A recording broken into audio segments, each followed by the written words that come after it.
Hello भाइयों बहनों माताओं माँ की आँख। चलो छोड़ो।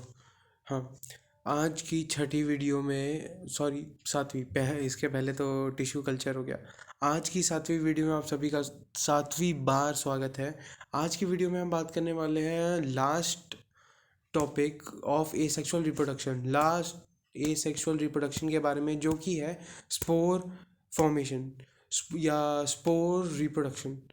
इस स्पोर फॉर्मेशन में क्या होता है? स्पोर फॉर्मेशन में आपको सबसे पहले जो एग्जांपल होगा वो होगा राइजोपस का। राइजोपस जो होता है, राइजोपस एक बहुत ही कॉम्प्लेक्स नाम है, मतलब याद तो होना बहुत कम है। राइजोपस को हम एक और नाम से कह सकते हैं, जो कि होता है ब्रेड माउल्ड।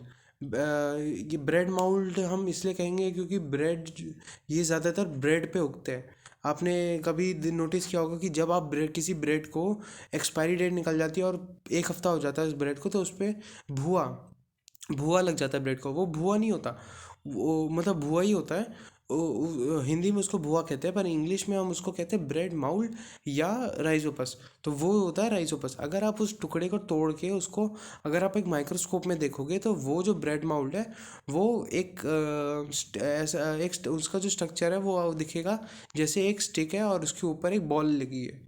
ठीक है, लॉलीपॉप जैसी उसका जो स्ट्रक्चर होगा, वो लॉलीपॉप को आप एक बेस पे रख दो, कोई ज़मीन पे रख दो टेबल को, और उसको टेबल के व्यू से देखो।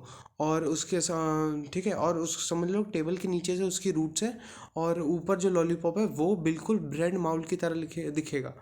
ठीक है, लॉलीपॉप जैसा स्ट्रक्चर होता है उसका, और उसको ब्रेड माउल्ड को हम राइजोपस भी बोल सकते हैं। और तो स्पोर फॉर्मेशन, पहले तो हम समझते हैं स्पोर फॉर्मेशन। स्पोर होते क्या है? स्पोर्स, बहुत बच्चे कंफ्यूज हो जाते हैं कि स्पोर्स, भाई स्पोर्स मतलब बहुत ही कॉम्प्लेक्स चीज़ ना। स्पोर्स बिल्कुल सिंपल है। स्पोर्स मतलब सेल्स। जैसे हम एनिमल, सिंगल सेल ऑर्गेनिजम्स के जो सेल्स होते हैं, ठीक है, हम एनिमल्स में बोलते हैं सेल्स। और प्लांट्स में एक और टर्म आ जाती है सेल्स की, वो होता है स्पोर्स। स्पोर्स कुछ नहीं है, छोटे छोटे दाने टाइप्स। ठीक है, दाने के साइज के बिल्कुल सेल्स। स्पोर्स मतलब सेल्स। ठीक है, स्पोर्स और सेल्स अलग चीज़ नहीं है, स्पोर्स और सेल्स एक ही चीज़ है, बस नाम अलग अलग। ये हमारी साइंटिस्ट की खुराफाते हैं और कुछ नहीं। ठीक है, उनकी बकचोदी की वजह से हम यहाँ पे एग्ज़ाम में भूल जाते हैं और हमारे मार्क्स कटते हैं।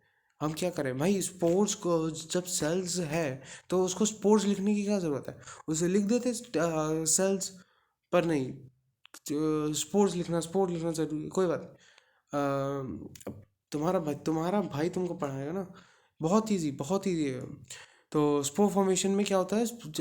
स्पोर फॉर्मेशन की बात कर ले। स्पोर फॉर्मेशन में क्या होता है, जो राइजोपस का पहले आपको स्ट्रक्चर बताता हूँ। सबसे पहले जो इस स्पोर फॉर्मेशन में समझने की बात है, वो अगर आपको स्ट्रक्चर समझ में आ गया ना, आपको पूरा आ जाएगा। ज़्यादातर बच्चों को स्ट्रक्चर में कन्फ्यूजन हो जाती है। तो ये जो राइजोपस है ना, ब्रेड माउल्ड, वो कुछ ऐसा सा दिखता है, ऐसा। ठीक है, ये जो हो गया, ये उसका हो गया ग्राउंड, मतलब बेस, समझ लीजिए ये पौधा टाइप है।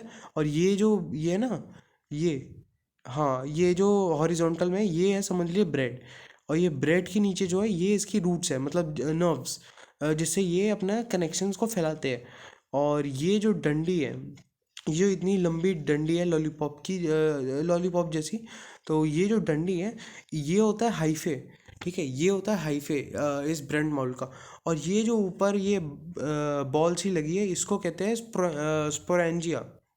ठीक है, स्पोरेंजिया। इसी में स्पोर्स स्टोर होते हैं। और ये जो होती है ना, ये थिक होती है। इसकी जो वॉल्स होती है वो थिक होती है, जिससे कि ये स्पोर्स और या सेल्स को एक्सटर्नल एनवायरनमेंट से बचा के रखता है।